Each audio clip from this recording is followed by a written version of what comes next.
This is Women Road Warriors with Shelley Johnson and Kathy Tuccaro. If you drive long haul, short haul, or heavy haul, they're here to empower and inspire women in the trades on tncradio.live. So gear down, sit back, and enjoy. Welcome to Women Road Warriors with Shelley Johnson and Kathy Tuccaro. We're a show that works to inspire and empower women in trucking, in the trades, and every profession. We tackle all kinds of topics and work to encourage women to be their very best with informative guests and women who've been champions. I'm Shelley, and I'm Kathy. No topic is not allowed on our rig. We tackle the tough topics along with the not-so-tough topics, and we like to feature experts and celebrities who can assist women in being the very best they can be. Empowerment and success comes from what we learn. That's why school is so important. Many people want to go to college, but are put off by the difficult process of getting accepted, along with the price of tuition. Getting into college can be scary and expensive to many people. Brian South instructs and inspires students of all ages to reach their full potential. He coaches and mentors for things like college entrance essays, admission interviews, and college research. He's a wealth of information for parents, teens, and students of all ages. He's the author of Demystifying College Admission, Learn Key Strategies and Develop the Right Mindset to Get into the College of Your Choice. Brian works to align a student's mission and help them navigate the step-by-step process to get into their dream school, and he helps students with all kinds of challenges. Welcome, Brian. Thank you for being on the show with us today and helping us solve the mystery of college acceptance and any of the mysteries with college. Yes, thank you for inviting me. I'm very happy to be on the show and to share whatever I can to help those who want to further their education. Hey, welcome, Brian. We've been friends for 6 years, and I've been wanting to get you on the show for a while, and it's a real honor. You are a wealth of information, and how you inspire so many people around the world. It never ceases to amaze me, the stories that you share, and I'm so pleased to have you here today. Thank you. This is awesome. So, Brian, tell us about yourself. What exactly do you do? It sounds like you do all kinds of things. Well, I will try to give you the Reader's Digest version of this. I mean, it's but for approximately over 15 years, I've coached, I've mentored, I've advocated students of every background, every race, every persuasion. I've worked. My youngest client was 3 years old because the family from North India was so concerned that he might fall behind in preparing for college. So, and my oldest was 52. I've worked with students, and I've worked in the public school settings. I've gone into people's homes. I've coached them over Zoom. I've tutored them in single subjects, multiple subjects. I've coached them in writing their essays to get into college or their research papers. I've advocated for parents to ensure that their special needs children received the appropriate services that they can, because some of them, they felt intimidated by the process or by the schools. I wasn't, so I often would write the letters on behalf of the parents, and they would endorse them, or I'd go with them to the meetings to support them in what to say, to these administrators, to try to ensure that they get the support they need and that they deserve. My philosophy in education isn't just merely to teach them the skills, but to build their confidence, their purpose, their values. And school is just a vehicle. I mean, some people, college may be the appropriate vehicle to prepare them for their career, for their life's purpose. For others, they may want to go directly into a vocational program. And so when I work with them, I assist them in formulating their path that is most appropriate, most suitable for them. I would say that's just amazing. You cover all of the different bases. What would you say are the biggest barriers to entry to college? Well, That's a great question, and the short and skinny of it is, I think the great, believe it or not, the great barrier is mindset. It's I was not the going to say that. Okay. Yeah. I was Yeah. going to say that. Well, And low self-esteem, right? You don't believe in yourself.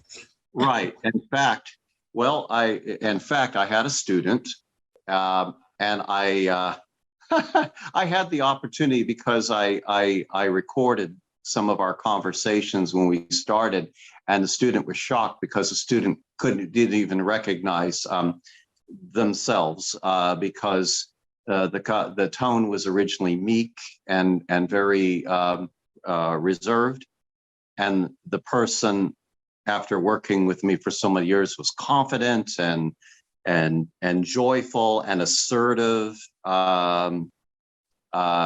If I were to tell the student, for example, flashback 6 years ago, who was never went to college, say, do you know, one day you're going to stand up to a professor that is a highly accomplished, a published author, and very well regarded, and in Washington, D.C. You're going to stand up to this person. You're going to say that you should have gotten a higher grade, and you're going to rally the support of the student senate committee to ensure that you get that.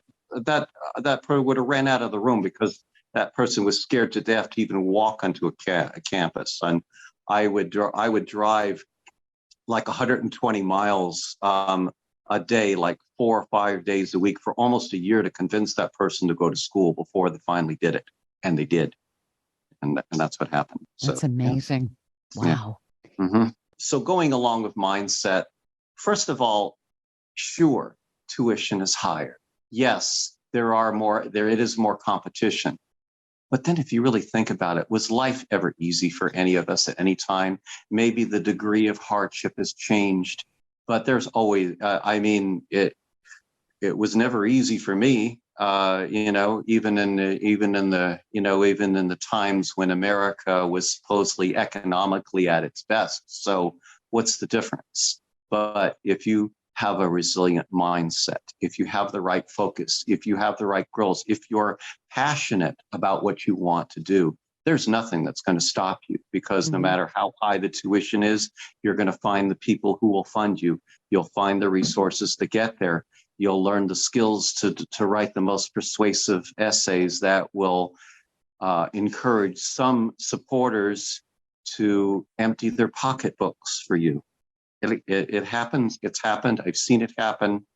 It doesn't matter what the tuition is. Now, that is a barrier, because in 1968, the tuition to go to UC Berkeley, my alma mater, was only $300. And today, it's almost $30,000. And when I went there, it was only $13,000.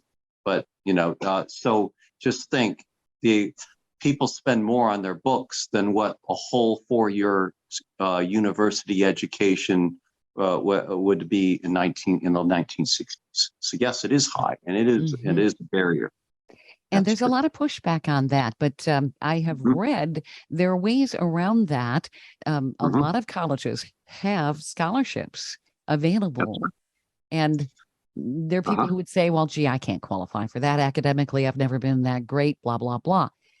Well, and here's the interesting thing I'll tell them. So how can you be sure, beyond a shadow of doubt, would you swear in court, under that there is no way that you could possibly qualify? And they'll typically say, well, no, then, and how can you be sure you won't get it? If you're going to be sure about something that you're not sure about, why not be sure that you're going to get it? So, and as proof of that, I had a student who came in and was very unsure and said, I'm not worthy of this. I can't get this. But then when I showed the student how to write the essays to get those scholarships, and at a community college got over $14,000 in scholarship money. Hey, and now I'm worthy. Hey, I'm worthy. In fact, when are they coming? Now all of a sudden they start feeling worthy because now we're getting some tangible results here. Sure. Yeah. That's amazing. Yeah. It reminds me of when I give this particular workshop, and I call it flip the switch in your mind. Uh-huh. It's all on how you look at things. If Hmm. you're gonna if you have a tendency to the negative side, like most people do, Sure. you learn to consciously flip that switch in your mind, like rewire the pathways Uh-huh. and kind of do the opposite of what you would normally do. And it really, really works. So when you're coming upon a difficult situation, your automatic reaction would be either to back away or just stop. Well, maybe you flip that switch in your mind, and you take that step and you do something different than you would normally do. And Hmm. that's exactly what you're talking about. And it Well, really, really is also part of believing in the person you want to become and what you want for your life. well, I'll show you. I'll tell you something that you may find very intriguing too. That funding and qualifying for the college, believe it or not, has nothing to do with money. And here's why. Like I said, I've worked with students from every background. I've had students that I worked with where I went into the home and they barely resembled a living place. I mean, it was like the building was practically falling apart.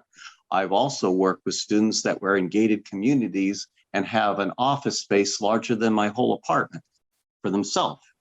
And they all have and they all, because as you were saying, Kathy, and this is so true, it's not about resources, it's our human nature to draw toward the negative. Mm-hmm. And there's actually a book called Outsmart Your Instincts, where the author says that we're naturally inclined to be negative because that's over evolutionary period, that's what kept us alive. Like if we were out in the wilderness and we see some rustling in the bushes, it would be more beneficial for the survival of the species to assume that either a saber-toothed tiger is rustling in those bushes or a cobra than it would be that it's just merely the wind. See, so it's kept us alive. But the problem is that if we're not aware that we tend to think that way, then we tend to pass by opportunities that we could get because we just believe we don't get them. Now, the example of why I'm saying the money has nothing to do with it, because I was working with a client and I'm helping the student. The student wants to become a biomedical engineer. And so I was helping the student write essays to get into Stanford, to UT Austin, to Georgia Tech, some of the top name brand colleges that would be most appropriate for that major. And the student says, well, I can't write about education like that. And I go, well, why? Because I said, they want to know, what is your view on education? What does higher education mean to you? And what would a higher education mean at this university? She says, well, I can't write about that. And I go, well, why not? She says, well, I'm privileged. I never really had to think about that because my parents paid for everything. And I said, okay, I'm hearing what you're saying. You're believing that you are privileged, so that's why you can't do it. But but how is your motivation related to privilege? Now, I know people that no matter how many material resources their parents give them, they may choose not to study or use their time wisely. They may buy drugs with that money, or go joyriding and crash their car into a building. That's actually a true story where a student that, a friend of mine who had a student, the father just paid for the whole damn, boom, wrote one check, it's over.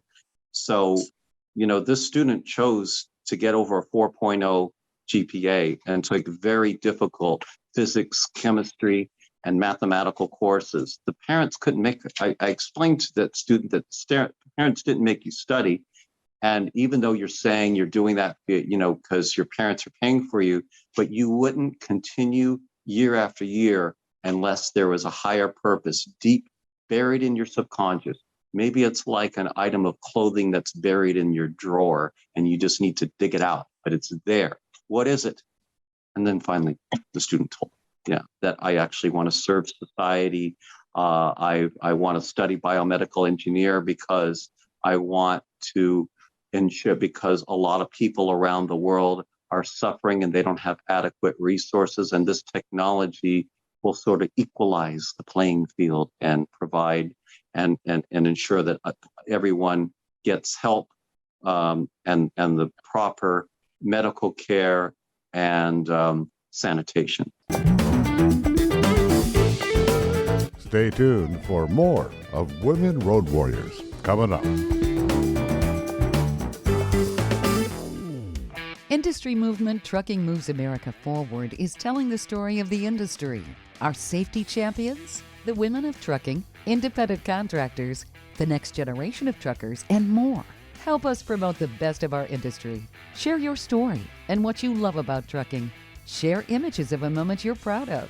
And join us on social media. Learn more at truckingmovesamerica.com. Welcome back to Women Road Warriors with Shelley Johnson and Kathy Tuccaro. So you're able to get people to really focus and look inward to figure out what they truly want, which so many times when students go into college, especially when they're younger, they kind of flounder. They don't really know what they want to do. That's right. That's where I think the term professional college student comes from. Where people just keep going and going and going, and they keep changing their major. They don't know what they want to do. So you were able to really get this student to find the reason. Exactly. And that's the reason why I would say probably 80 or 90% of everybody I work with, and that's probably a modest figure because it's probably higher, they all get into the top name brands colleges they want, because I show them, I guide them, I assist them into pulling out their purpose. They have a purpose, but they just don't know they have it. They have all the resources they need to get whatever they want, but they just don't know it because they don't believe it, or they weren't shown that, and they're not taught these things in school. In fact, what's very interesting is that there are some students I work with that are very bright, have their grade point average is off the chart. They're captain of their soccer ball team or their cello team or their basketball team or the rowing team. They've actually, I had one that even single-handedly funded a hospital in Tbilisi, Georgia, with money that he personally raised at a medical club that he established at his high school. And yet, in spite of all those talents and abilities, could not articulate his purpose for why he's going into college. And so, because that was, and when I was showing him how to do that, it was mystifying, because the type of writing he's typically accustomed to is analyzing, let's say, like Shakespeare or a term paper in a science report about the atom, or they have never taken a course on themselves, on who they are. And I feel that should be just as mandatory for them to have a course to explore who they are and why they're alive. What's their purpose? What do they want to do with what they have? And so I teach them that when they're writing these papers, don't think of it as they're writing an essay. Think of it that you're having a relationship with the people that are considering your admission, and you're talking to them. But instead of looking at them in the eye or face to face, you're just conversing on paper. And when they do that, magic happens. Boy, I'm going to use that for get my movie made. There you go. Yeah. I need funding. Yeah. Thanks, I would Brian. imagine you could use that philosophy for most anything, really. It makes total sense. Yeah, exactly. And that's what I teach them how to do it. And there's another young lady I work with who she came from Afghanistan, and it was her dream to become a medical doctor, not only because that's her own personal mission, but she wants to set an example for her community, because women are prohibited in her country from higher education. Right. And so So Stanford University has what's called, the infamous roommate essay, where they have to write an essay to a fictional roommate, someone they've never met, and almost all of them get stumped by that. And I explained to them, all you're doing is just having a conversation, and as if you were writing a regular formal essay. It's just that the tone is more interactive. That's all. You're exchanging, and that's something they just don't know how to do. They're not schooled on how to interact in the real world with real people, and they're not taught persuasive skills, how to ask for what they want and get it. They're not taught to believe in themselves and feel confident about the choices they make, and they don't know how, or they just don't know how to pinpoint their purpose, their vision, their mission, and how they want to show up in the world, where they want to do it, and visualize these things. It's just not taught to them. I think the bottom line is just for those that are even questioning themselves if they can get into college or not, is just learning to change the story you're telling yourself. Exactly. That's right. To yes, I can. I do qualify, and it's self-talk, and it's also knowing that every next level of your life, like this is a whole new level going into college. It's just going to require a different version of who you are and how you expand yourself, right? Well, you were so right on the money, Kathy. In fact, this happened last night. I was working with a student last night, and this student wants to become a doctor and was writing to a name brand university, and was using wishy-washy language and expressing her interest. Well, if I go to the school, what do you mean if? You want to go there, right? Say, I will, I belong there. And I said, the attitude you got to have is that they got to be an idiot to turn you down, because you're a top student. You're good. You studied, you know the material, and what they also need to understand is that in any relationship, whether it's employee, employer, business partner, entrepreneur, or anything, is that it's a two-way street. It's not, they are going in there believing that university holds all the cards, but they have power too, because they want students to sit in that seat. If nobody is admitted, then their seats are empty and they're not making any money. So they have power, and whether even they want to go to that school or not. Well, I tell them, you need to have the attitude, look, I'm skilled. I've got the raw goods. Are you wise enough to see them and accept me, or should I just go somewhere else where somebody's got a little more common sense and is going to accept me? That's the attitude that they got to have, That's so true. Stay tuned for more of Women Road Warriors coming up.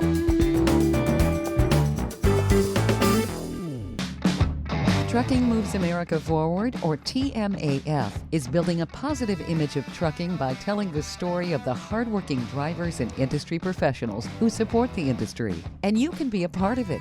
Learn more about TMAF and how you can join and be a part of the industry movement working to build a strong image of trucking by visiting TMAF's website at truckingmovesamerica.com. You can also follow us on Facebook, Twitter, Instagram, and our latest channel, TikTok. Welcome back to Women Road Warriors with Shelley Johnson and Kathy Tuccaro.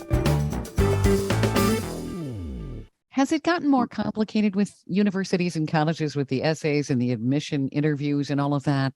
Certainly, years gone by, you had the ACT and the SAT and all of these entrance exams. Well, they're a bunch of hooey, if you just ask me. But I kind of agree with you there.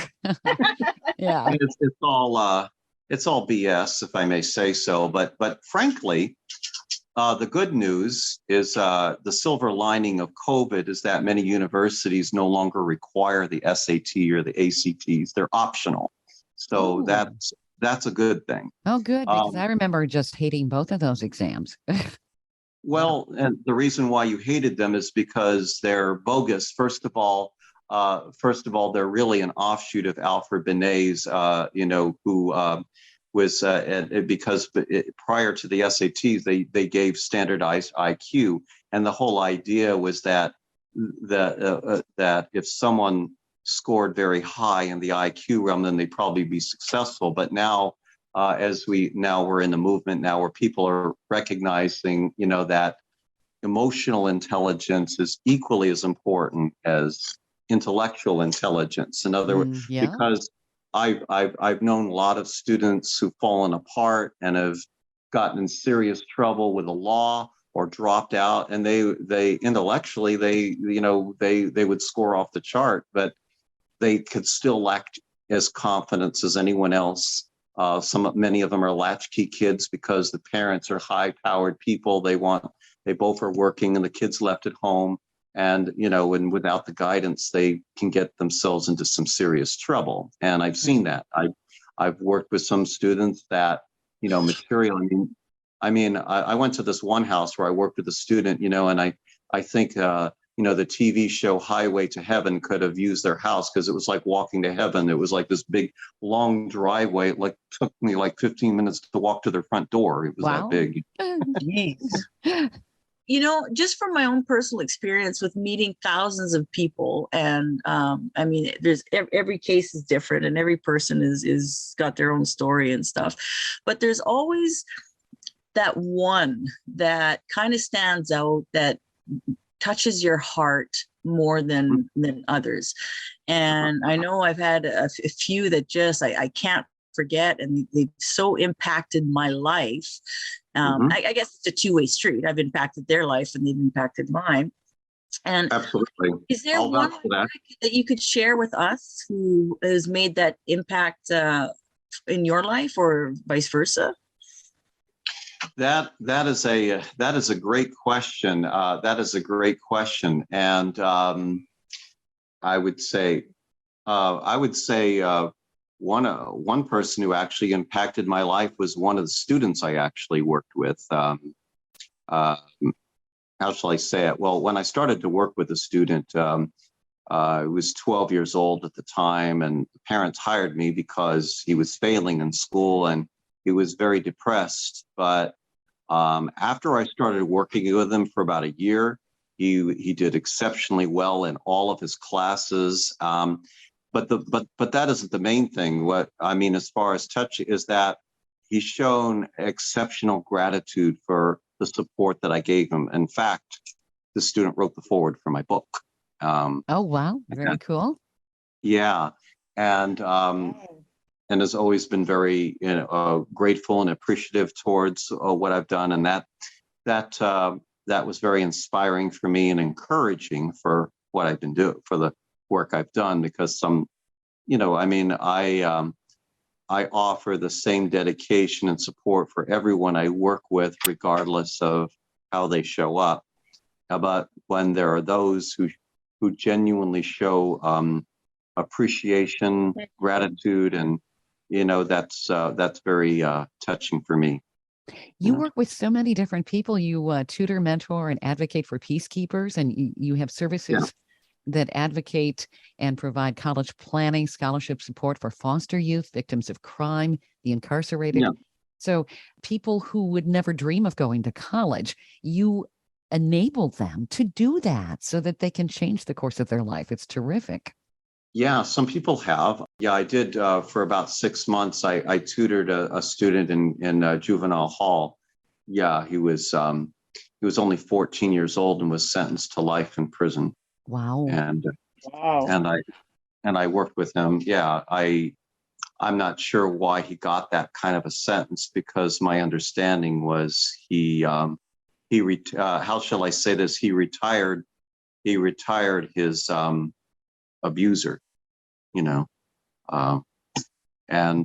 but he received, but but I think it was at a time when juveniles are being tried as adults, and they just threw the book at him. It was I don't think it was just, but that's the situation. So I worked with them, and it was kind of interesting. It was like because when you can't bring any of your things with you, you have to put them in a locker, and I had to go through several vaults. And I couldn't even use a pencil because they could make weapons out of the pencil. So they'd give me this little rubbery thing that had, you know, a little lead in it, but I could barely hold it in my fingers. It was flabby like Jello, and we'd write with that, you know. So Wow. That's quite the story. Jeez. You never cease to amaze me, Brian. I just love you to bits. I do. You know, some of the personal stories that you've shared with me over the years, and just it's the way you go about things that I don't think I've ever met anybody else like you that does that, and who consistently does it and continues to inspire every single person. You see the good in every single situation. You have a way of analyzing things that most people don't even see, right? And you see the diamonds everywhere, and I love that. Well, thank you, Kathy. You know, you reminded me of a story I wanted to share with you, kind of, you know, that I thought was important to share along what I did. I was, you know, well, you know, my background stuff. So I had a therapist I was seeing. He was a forensic psychologist, and I was tutoring. I started tutoring, and you know what? I told them that I wanted them to give me their hardest client. I said, because I would, and the reason why is because if I made progress, I would, you know, it would be meaningful. And so there was this, I was partnered with a tutoring company, and this one young lady, she would lock herself in her closet and in her bedroom and wouldn't come out. So I said, I want to work with that person. Wow. You know? Wow. And so I met her, and the first time we came in there, and I you know, I didn't say anything. She went in her and locked herself in the room. And then the following time I met her, and I said, I wonder if you could do me a favor. I understand that you're feeling uncomfortable and you need to leave. And I understand that. I've actually felt that way, and I've been in situations like that. But I wondered if we could do something a little different. That for 5 solid minutes that I could just have your attention, and then you could run into the bedroom and lock the door.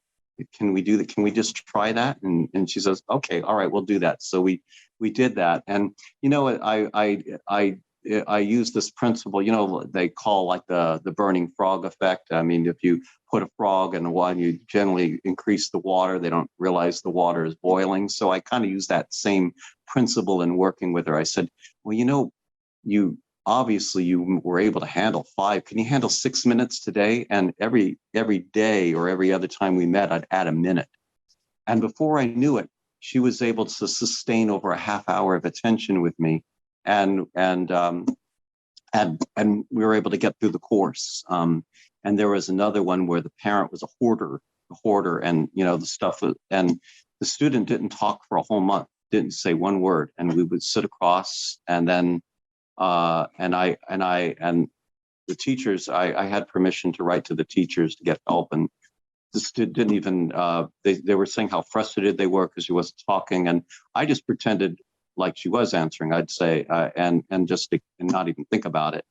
And then the student opened up, and actually she loved these series of books called The Warriors. It's about a fictional tale of cats that were fighting, you know, and they had territorial disputes, and they had a ringleader who was the head cat, you know, that would run it. And so I asked if I could borrow her books so I could learn more about her, what she loved, what was important to her, so I could speak her language. And so I would talk about that. And then she started to open up, and she was going to get kicked out of the school that she was in. And after a couple of months of working with me, she got on the dean's list, who was on the highest honors for her performance. Wow. That is awesome. Wow. That's powerful. Yeah. That's amazing. You see what I was talking about, Brian? You rock. Yes. You're my hero. Yes, he does. Absolutely. I think the clincher, though, is actually I was working with a student, and the student wanted to write about the death penalty. This was a student that wouldn't even give me 20 minutes of his time. Like, are we done? Are we done? and but we set a record, like we worked 3 hours straight one time. But I think the clincher was he wanted to write a paper about the death penalty, and then his mother was frustrated. Well, where are you going to find an expert on the death penalty who's going to, because I mean, if he was writing a research paper on how to grow African violets or something like that, well, that would be a clincher. But, so I just said, well, you know what? Because I have very strong intentionality. If I want something, I'm going to get it. So I just randomly called attorneys in the phone, Googled all the death penalty attorneys, and I just called them, and then the law clerk would answer, and I'd say, I have a problem, and I wondered if you can help me. I'm mentoring a young person. I know you're busy. I know that you charge. I know that it's not uncommon for attorneys to charge $400 an hour for their services.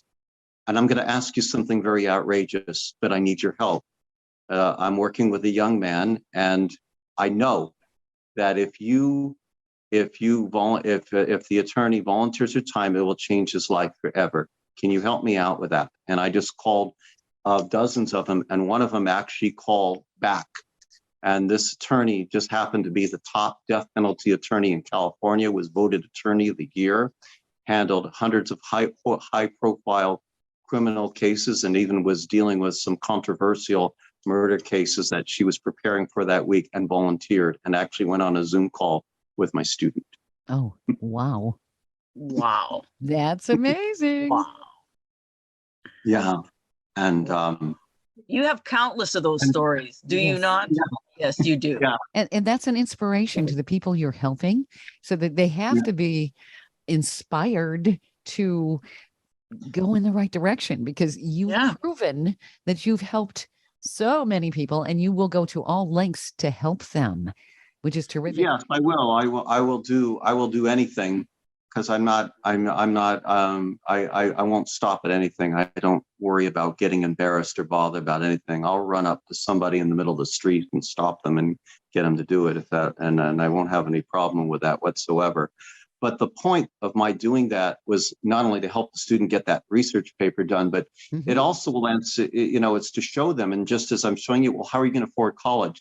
Well, think about it. Well, yeah, what would be the likeliness, if you think about it, that you could call an attorney, a high-profile attorney at random, that doesn't even know you or have any recall, and then they're going to join, and volunteer their time when they could be charging $400 an hour for their service, but they did it. See, it happened. So you just have to think outside the box. It's actually part of my service. I call it pivotal moments, because I went to the graduation of one of my students in Anaheim. It was in May, and his sister, who's now, in Santa Cruz, going to UC Santa Cruz, and the parents, they treated us to this amazing dinner, at the Cheesecake Factory.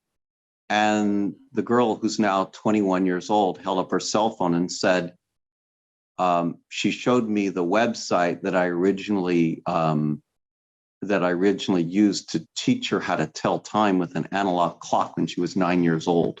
So that was a pivotal moment, that moment, and that's inspired her. And even though the student has some challenges, but that student was accepted just as anyone else at one of the top UT schools in California. That's compelling. Stay tuned for more of Women Road Warriors coming up.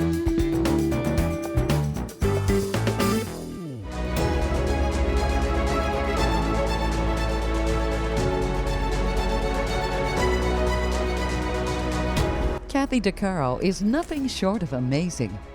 She not only drives the world's biggest truck as a heavy equipment operator in northern Alberta, Canada.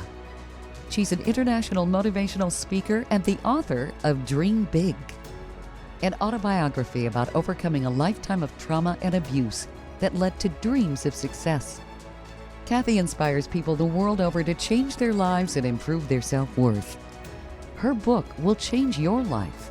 She's passionate about personal growth and believes anyone can change their circumstances and overcome their obstacles if they believe in themselves. Her life will amaze you and seriously inspire you. Be sure to order a copy of her book, Dream Big, on Amazon.com.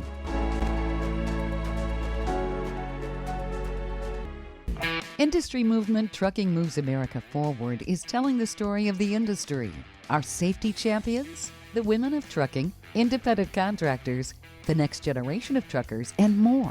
Help us promote the best of our industry. Share your story and what you love about trucking. Share images of a moment you're proud of. And join us on social media. Learn more at truckingmovesamerica.com. Welcome back to Women Road Warriors with Shelley Johnson and Kathy Tuccaro. Now, you work with non-traditional students, if you will. You said that the oldest student you worked with so far was 52. I know that a lot of people think about going back to college. And of course, they'll say, well, gee, it's been years since I've sat in a classroom, yada, yada.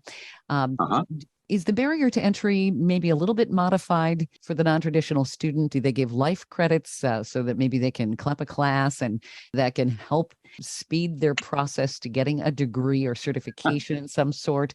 And do they have to go through all of these essays and so forth? University? Yes, that's a yes and no question. Okay. Yes, in the sense that if they want a traditional education that their younger counterparts do, then yes, they will have to write essays, and I've helped them do that. Mm-hmm. And they got accepted just as anyone else. And yes, it's also possible that if they want to get life credits, and if they want to, in other words, it's a matter of personal choice how they want to do it, how much time they want to dedicate, what they want to do, when they want to do it. And this is what I tell them. Now, as you were saying, now a lot of older students will say, this will be harder for me because I'm older. I won't fit in. And but what I've learned in life is that, just as Shakespeare said in Hamlet, there is no good or bad, but thinking makes it so. And here's the thing. For every barrier, there's also an opportunity. There's a flip side. You see, in Western culture, we're taught to see opposites as nemesis towards each other. There's evil. There's black and white, meaning good or bad. But but in Eastern philosophy, they're actually they actually are compatible. They're like partners. They actually like both things can be true. Yes, it is harder. Yes, they especially if they have children, they have families. It's not easy. They will have to. It'll be much more complicated.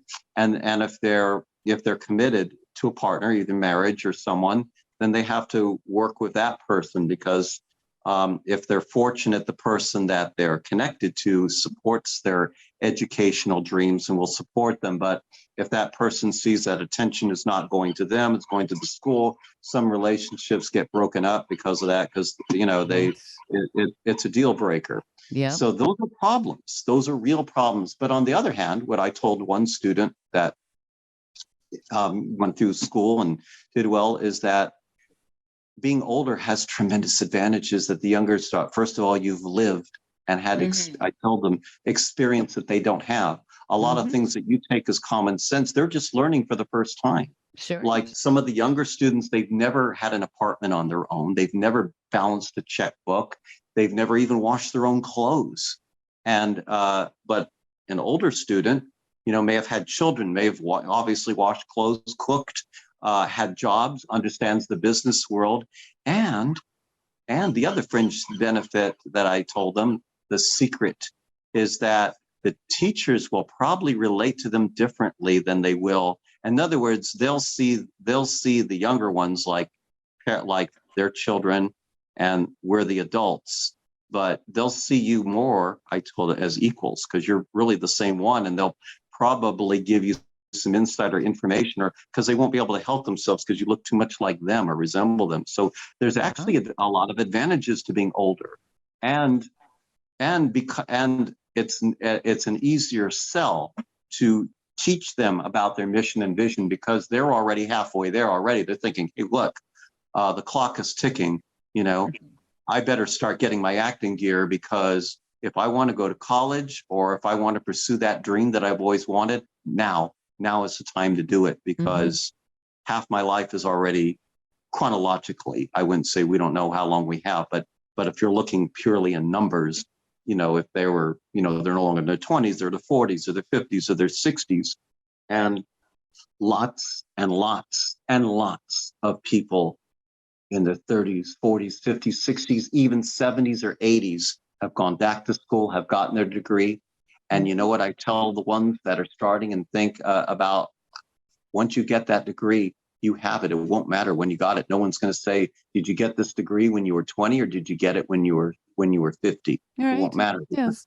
My good friend Patty went back to school at 52 and to become a social worker, and she's got her master's now. She's 50, and it's massive, because she came off the street, she was almost killed, she had all this really rough life, and this was such an accomplishment for her, because it didn't matter how old she was, the fact that she did it, coming from the lifestyle that she had, and just everything all involved. And I'm like, you go, Patty, go.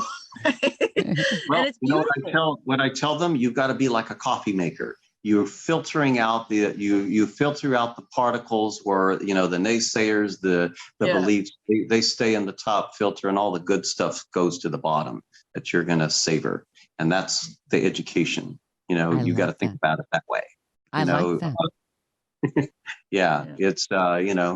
It's it really is a mindset. That's the bottom line, because it doesn't matter how old you are. It's just a number. You look at people who are in their 70s or even 80s, and they'll be, some mindsets will be, I'm tired, I'm old, I'm aging, and I can't do this. I'll just sit, and they're almost bowed over, hunched over, and they lose energy. Oh, I'm sore, and that's fine, right? But then you have, again, like a very good friend of mine who's 82, who's still downhill skis. Oh, you know what I would tell someone? Yoga and limber and exercises and moves, and right. It's a mindset. Well, if they really, and you know what, if they're really that down, then I'd say, well, you need to go to college, maybe specialize in aging, take death and dying class. They have, you could actually get a major in that. Yeah. Oh my God. Yeah. I actually did that. I took I had a teacher at a community college. I went there. He taught love and intimacy and death and dying. Wow. Okay. Yeah. And he was inspired to teach death and dying after he almost died from alcoholism, but he was very well versed, and I think he even got acclaim for his for his book on death and dying, and that he wrote. And so you could actually, so what I would tell them, if they're not going to live, take the skiing or activities, if they even want to go down the dark zone, at least be educated about it, take courses about it, so you can wallow gracefully. Good point. Brian, you empower so many people. Where do people reach out to you? Do you work with them virtually? I work with them virtually. I'm real, yet I work virtually. You're very real. That's refreshing. Yeah. Well, I have to say my website is under construction. So, it's sort of like Caltrans, or the highways, they're taking forever to get the thing built. Well, that's kind of how my website. I do have a developer who's helping me with my branding. Let's see. I have a phone number. I have an email address. I'm on LinkedIn. I'm on Facebook. People can reach out to me there until the website is developed. And I have, they can, like the one-page sheet I sent, where they could watch they can see my book launch, my book launch, and they can see some of the other presentations that I've delivered, and they can reach out to me directly as well. I've partnered with a few agencies or college planning services. In when was this? Was it June? I believe it was. No, it was May. It was May. I went with them to a car dealership, and the car dealer actually offered all his employees complete free college planning services that would be worth in the thousands, and my services were part of the package deal. So very cool. So for some of those clients, that was how that happened. So yeah, I mean, so do people find you on LinkedIn? Just type in Brian South, or do they just go on Google? Brian Keith South. Yeah, I'm actually named after the movie actor Brian Keith, and you know, that's so they could put in Brian Keith South, and they'll be able to get me there. I have a phone number. People can call me that way, and I'm happy to give you that. Oh, that would be great. Certainly. And that number would be 916-613-3658. And I think what's unique about the services I do, I'm almost like a paramedic of education, because I'm very flexible as when people can call me and get help, because I just kind of make myself available. And and on Amazon, my book is on Amazon. Okay. And the title of the book again? It is Demystifying College Admission, Learn Key Strategies, and Develop the Right Mindset to Get into the College of Your Choice. Excellent. This has been a pleasure. Oh, it really has. I'm so happy you finally made it to our show. Woohoo! Yes. And actually, honestly, Brian, you really helped me today. I've been struggling for the last little while I hit a wall with the whole, turning my book into a movie thing, and just you reset my own switch in my brain. So thank you very much. If you're feeling that nothing that you're doing is working out, it means the opposite, that everything is working out, is in reach. It's just that, it's just like when you drive to LA, right? You go through the grapevine. You're gonna, you're gonna go up, up, up, up. You're gonna go down. You're gonna go down, but you're gonna go up, because it's like a mountain. And so so all you have to do is just flip it over and just say, the reason why I'm struggling is because I'm so ambitious and I have such great goals, and they're so worthy. Because if you didn't have it, if you were flatlining, then there wouldn't be any worry at all. The fact that there's concern, the fact there's sort of frustration, means that golden opportunity is actually just beyond the horizon. I love that. Thank you, Brian. I love that too. Thank you. Thank you for being a wonderful guest, Brian. I agree. Thank you, Brian. You've been listening to Women Road Warriors with Shelley Johnson and Kathy Tuccaro. If you want to be a guest on the show, or have a topic or feedback, email us at info@tncradio.live.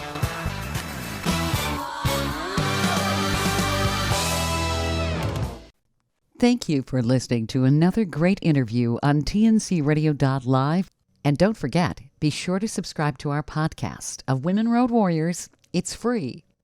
All of the material you hear on tncradio.live, on our website, our broadcasts, or our podcasts are copyrighted. There can be no distribution without the express consent of tncradio.live and its partners.